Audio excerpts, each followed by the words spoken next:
DCM DK Shivakumar ಹಾಗೆ ಕೇಂದ್ರ ಸಚಿವ ಎಚ್.ಡಿ. ಕುಮಾರಸ್ವಾಮಿಯವರ ಮಧ್ಯೆ ವಾಟರ್ ವಾರ್ ನಡೀತಾ ಇದೆ. ಎಚ್ಡಿಕೆ ಮಾತನ್ನ ಸವಾಲಾಗಿ ತೆಗೆದುಕೊಂಡಂತಹ ಡಿಸಿಎಂ ಡಿಕೆ ಶಿವಕುಮಾರ್ ರಾಜ್ಯ ನೀರಾವರಿ ಯೋಜನೆಗಳನ್ನ ಪೂರ್ಣಗೊಳಿಸೋಕೆ ಶಪಥ ತೊಟ್ಟ ಕಾಣಿಸ್ತಾ ಇದೆ. ದೇವೇಗೌಡರಿಗೆ ಇರುವಂತಹ ಕಾಳಜಿ ಸರ್ಕಾರಕ್ಕೆ ಇಲ್ಲ. ಮೇಕೆದಾಟು ಯೋಜನೆ ಜಾರಿಯಾಗೋದಕ್ಕೆ ಅದು ದೇವೇಗೌಡರ ಕುಟುಂಬದಿಂದ ಮಾತ್ರ ಸಾಧ್ಯ ಅನ್ನುವಂತಹ ಸ್ಟೇಟ್ಮೆಂಟ್ ಅನ್ನ ಎಚ್.ಡಿ. ಕುಮಾರಸ್ವಾಮಿ ಅವರು ಕೊಟ್ಟಿದ್ರು. ಎಚ್ಡಿಕೆ ಅವರ ಹೇಳಿಕೆ ಬೆನ್ನಲ್ಲೇ ಡಿಸಿಎಂ ಡಿಕೆ ಶಿವಕುಮಾರ್ ಕೇಂದ್ರ ಸಚಿವರ ಭೇಟಿ ಮಾಡಿದ್ದಾರೆ. ರಾಜ್ಯದ ಯೋಜನೆಗಳ ಅನುಷ್ಠಾನಕ್ಕೆ ಬೆಂಬಲವನ್ನ ಕೋರಿದ್ದಾರೆ. ಜಲಸಂಪನ್ಮೂಲ ಸಚಿವರಾಗಿರುವಂತಹ ಡಿಸಿಎಂ ಡಿಕೆ ಶಿವಕುಮಾರ್ ಯೋಜನೆಗಳನ್ನ ಪೂರ್ಣಗೊಳಿಸಿ ಟಕ್ಕರ್ ಕೊಡೋದಕ್ಕೆ ಪ್ಲಾನ್ ಮಾಡಿದ್ದಾರೆ ಅನ್ನುವಂತಹ ಚರ್ಚೆ ನಡೀತಾ ಇದೆ. ಮೇಕೆದಾಟಿನ ವಿಷಯದಲ್ಲಿ ಕಾಂಗ್ರೆಸ್ ನಾಯಕರಿಗೂ ಜವಾಬ್ದಾರಿ ಏನಿದೆ ಅಂತ ಹೇಳಬೇಕಲ್ಲ. ಅವರು ನಾವು 100 ಬಾರಿ ಹೇಳಿದ್ದೇನೆ.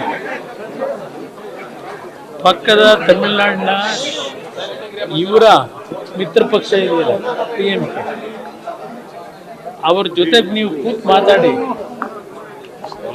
ಅವರಿಂದ ಒಂದು ಅನುಮತಿ ಪಡೆಯತಕ್ಕಂಥದ್ದಕ್ಕೆ ಚರ್ಚೆ ಮಾಡಿ ಅವ್ರನ್ನ ಒಪ್ಪಿಸಿದ್ರೆ ಪ್ರಧಾನಮಂತ್ರಿ ಹೇಳಿ ಕ್ಲಿಯರ್ ಮಾಡಿಸ್ಬೋದು. ನೀವು ಇವರು ವಿರೋಧ ಮಾಡ್ಕೊಂಡು ಕೋರ್ಟ್ಗೆ ಹೋಗಿ ಕೂತಿದ್ದಾಗ ನಾನೇನು ಮಾಡೋಕ್ಕಾಗುತ್ತೆ? ಈಗ ಯಾದವ್ ಅವ್ರನ್ನ ಭೇಟಿ ಮಾಡಿದ್ದೆ, ಎನ್ವೈರನ್ಮೆಂಟ್ ಮಿನಿಸ್ಟ್ರನ್ನ. ಅವ್ರಿಗೆ ನಾನು ರಿಕ್ವೆಸ್ಟ್ ಮಾಡಿದ್ದೀನಿ, ಅವರು ಕನ್ವಿನ್ಸ್ ಆಗಿದ್ದಾರೆ. ಒಂದು ಎತ್ತಿನೊಳೆ ಪ್ರಾಜೆಕ್ಟು ನಾವು ಆಲ್ಟರ್ನೇಟಿವ್ ಲ್ಯಾಂಡ್ ಅವ್ರಿಗೆ ಕೊಟ್ಟಿದ್ದೀವಿ. ಸ್ವಲ್ಪ ಅಬ್ಜೆಕ್ಷನ್ಸ್ ರೈಸ್ ಮಾಡಿದರು, ಅದು ಕೂಡ ಹೇಳಿದ್ದೇವೆ. ಸೊ ಕ್ಲಿಯರ್ ಮಾಡಿಕೊಡ್ತೀವಿ ಅಂತ ಆಶ್ವಾಸನೆ ಕೊಟ್ಟಿದ್ದಾರೆ. ಮತ್ತಷ್ಟು ಡೀಟೇಲ್ಸ್ ನಮ್ಮ ಪ್ರತಿನಿಧಿ ಮಂಜುನಾಥ್ ನೀಡ್ತಾ ಹೋಗ್ತಾರೆ. ಮಂಜುನಾಥ್, ಎಚ್ಡಿಕೆ ಆಡಿದಂತಹ ಮಾತು ಡಿಸಿಎಂ ಡಿಕೆ ಶಿವಕುಮಾರ್ ಸವಾಲಾಗಿ ತೆಗೆದುಕೊಂಡ ಹಾಗೆ ಕಾಣಿಸ್ತಾ ಇದೆ. ಯಾವ ರೀತಿ ನಡೀತಾ ಇದೆ ವಾಟರ್ ವಾರ್? ಯಾವ ರೀತಿ ಇದನ್ನ ನೋಡ್ಲಾಗ್ತಾ ಇದೆ? ವಿದ್ಯಶ್ರೀ, ಏನು ಡಿಸಿಎಂ ಡಿಕೆ ಶಿವಕುಮಾರ್ ಮತ್ತೆ ಕೇಂದ್ರ ಸಚಿವ ಏನು ಕುಮಾರಸ್ವಾಮಿ ಅವರ ನಡುವೆ ಒಂದು ವಾಟರ್ ವಾರ್ ಶುರುವಾಗಿರುವಂಥದ್ದು. ಪ್ರಮುಖವಾಗಿ ಮೇಕೆದಾಟು ವಿಚಾರವಾಗಿ ಕಾಂಗ್ರೆಸ್ ಇದೆ, ಡಿಕೆ ಶಿವಕುಮಾರ್ ಮತ್ತು ಸಿದ್ದರಾಮಯ್ಯ ನೇತೃತ್ವದಲ್ಲಿ ಒಂದು ಪಾದಯಾತ್ರೆಯನ್ನು ಮಾಡಿದ್ರು. ಜೊತೆಗೆ ಎತ್ತಿನಹೊಳೆ ಆಗಿರ್ಬೋದು, ಮಹದಾಯಿ ಆಗಿರ್ಬೋದು, ಜೊತೆಗೆ ಭದ್ರಾ ಮೇಲ್ದಂಡೆ ಯೋಜನೆ, ಈ ಒಂದು ಪ್ರಮುಖ 4 ಯೋಜನೆಗಳಿದೆ. ಈ ಯೋಜನೆಗಳನ್ನು ಪೂರ್ಣಗೊಳಿಸೋದಕ್ಕೆ ಕಾಂಗ್ರೆಸ್ ಸರ್ಕಾರದಿಂದ ಸಾಧ್ಯ ಇಲ್ಲ.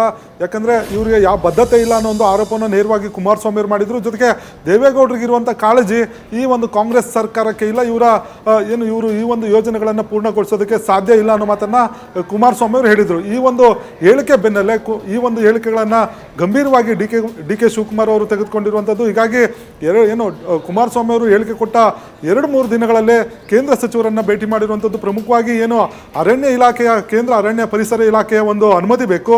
ಆ ನಿಟ್ಟಿನಲ್ಲಿ ಭೂಪೇಂದ್ರ ಯಾದವ್ ಅವರನ್ನು ಕೂಡ ಭೇಟಿ ಮಾಡಿದ್ರು. ಅವ್ರ ಜೊತೆ ಒಂದಷ್ಟು ಚರ್ಚೆಗಳನ್ನು ನಡೆಸಿ ಈ ಒಂದು ಯೋಜನೆಗಳಿಗೆ ಅನುಮತಿ ಕೊಡುವಂತೆ ಒಂದು ಮನವಿಯನ್ನು ಕೂಡ ಮಾಡಿರುವಂಥದ್ದು.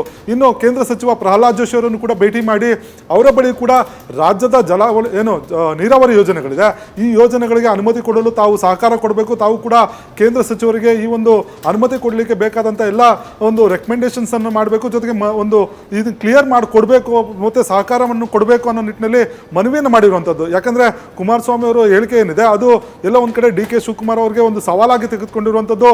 ಶತಾಯಗತಾಯವಾಗಿ ತಮ್ಮ ಸರ್ಕಾರದ ಅವಧಿ ಏನಿದೆ ಈ ಒಂದು ಅವಧಿಯಲ್ಲೇ, ಜೊತೆಗೆ ತಾವು ನೀರಾವರಿ ಸಚಿವರಾಗಿರುವ ಹಿನ್ನೆಲೆಯಲ್ಲಿ ತಮ್ಮ ಅವಧಿಯಲ್ಲಿ ಈ ಒಂದು ಯೋಜನೆಗಳನ್ನು ಪೂರ್ಣಗೊಳಿಸಿ ಕುಮಾರಸ್ವಾಮಿ ಅವರಿಗೆ ಟಕ್ಕರ್ ಕೊಡುವಂಥ ಕೆಲಸವನ್ನು ಮಾಡಬೇಕು ಅನ್ನೋ ನಿಟ್ಟಿನಲ್ಲಿ ಈಗ ಮುಂದಾಗಿರುವಂಥದ್ದು. ಆ ನಿಟ್ಟಿನಲ್ಲಿ ಡಿ ಕೆ ಶಿವಕುಮಾರ್ ಅವರು ಈ ಒಂದು ಯೋಜನೆಗಳನ್ನು ಪೂರ್ಣಗೊಳಿಸುವ ನಿಟ್ಟಿನಲ್ಲಿ ಬೇಕಾಗಿರುವ ಎಲ್ಲ ಅನುಮತಿಗಳನ್ನು ಪಡೆಯೋದಕ್ಕೆ ಒಂದಷ್ಟು ಪ್ಲಾನ್ಗಳನ್ನು ಮಾಡ್ಕೊಂಡಿದ್ದಾರೆ ಅನ್ನೋ ಒಂದು ಮಾಹಿತಿಗೆ ಲಭ್ಯ ಆಗಿರುವಂಥದ್ದು. ವಿದ್ಯಾಶ್ರೀ, ನ್ಯೂಸ್ ಫಸ್ಟ್ ನಿರ್ಭೀತಿಯಿಂದ ನಿಮ್ಮ ಪರವಾಗಿ.